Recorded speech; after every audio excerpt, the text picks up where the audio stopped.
from the two? One is a residue. One is pure. The difference would be something watered down can only be a shadow of something.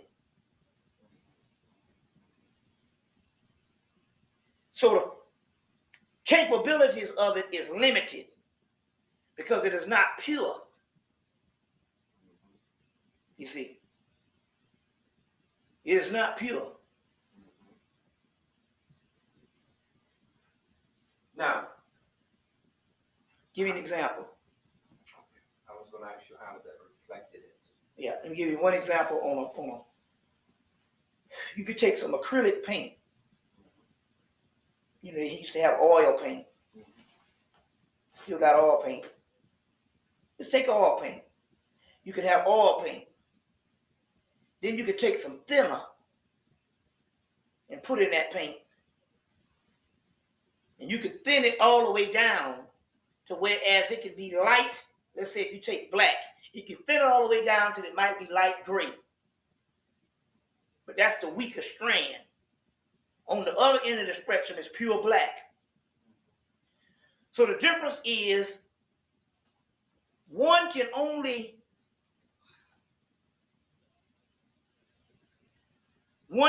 be a slight phase of the original.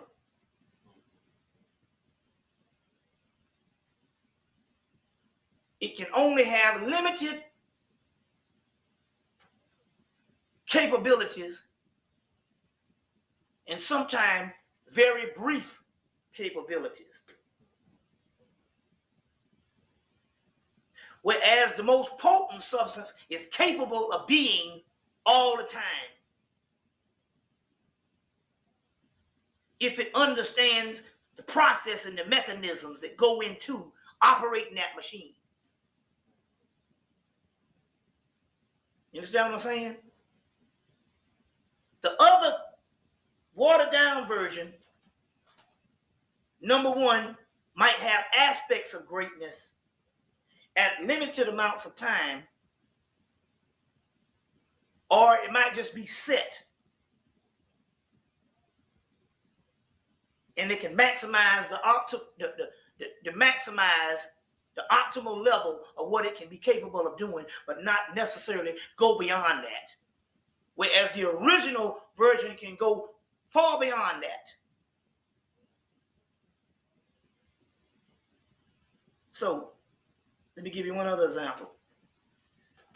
We have the ability to transform back beyond creation. Before there was creation, we were.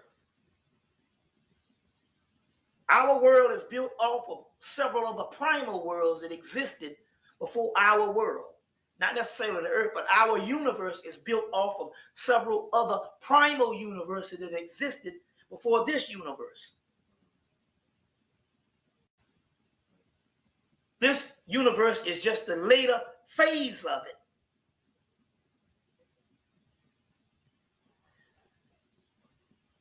We, our substance, our energy, is primordial, that comes beyond known creation. That which is created in the context of creation can only function in the context of creation.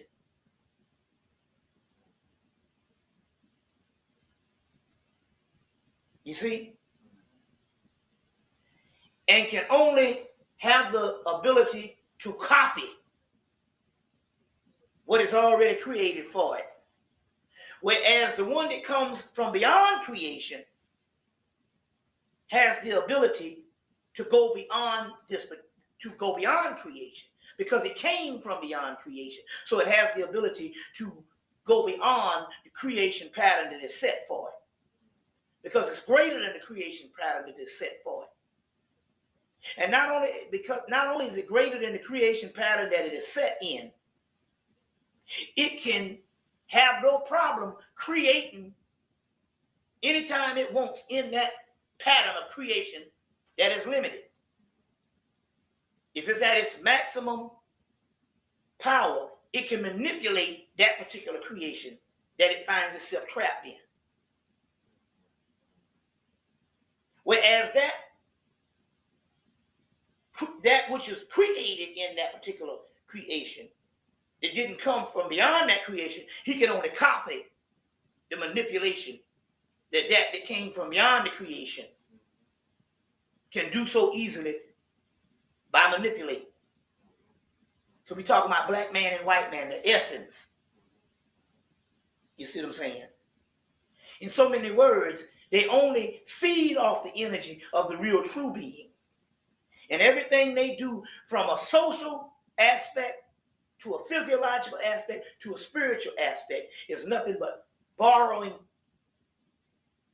a limited amount of power from the medium or the true thorough power, which is us. You see what I'm saying? They don't never create nothing. They only copy, dissect, and even modify sometimes to the lesser degree until they kill it off. Now I'm going to come back to this, but I want to continually look at the Egyptian society, civilization. This is a better word for it. In particular, in one of these books, I'm going to write down. When you lay out a picture of the Nile Valley, Mm-hmm. you see temples all up and down. Right. You see pyramids. You see Right. The creation of things like the zodiac. Yeah. You see, when you look at the pyramids, you're looking at trigonometry, Mm-hmm. all forms of high math, an understanding of the movement of stars and planets, and the creation of calendars and time. I wanted you to talk about this so we'll get a sense of who we are and what we've done, but that we may know ourselves. Man, know thyself. I mean, you would begin to talk about it, but I want you to expand upon it. Well, I mean, a lot of it has pretty much been set. Like right here, you have the Temple of Dendera, this zodiac. This was in the top of the Temple of Dendera that now rests in the Louvre in Paris. In the Louvre in Paris. To expound upon this and expand upon this zodiac is 90,000 years old.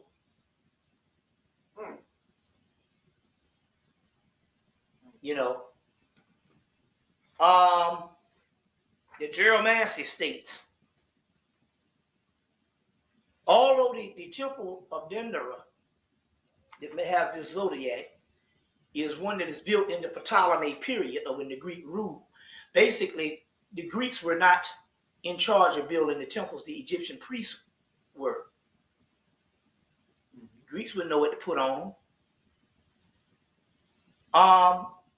The Temple of Dendera, come to find out that it basically is the same representation of an older temple that just was deteriorating, but had a papyrus stuck in the cracks of the wall that they pulled out and reconstructed the same temple with just new material.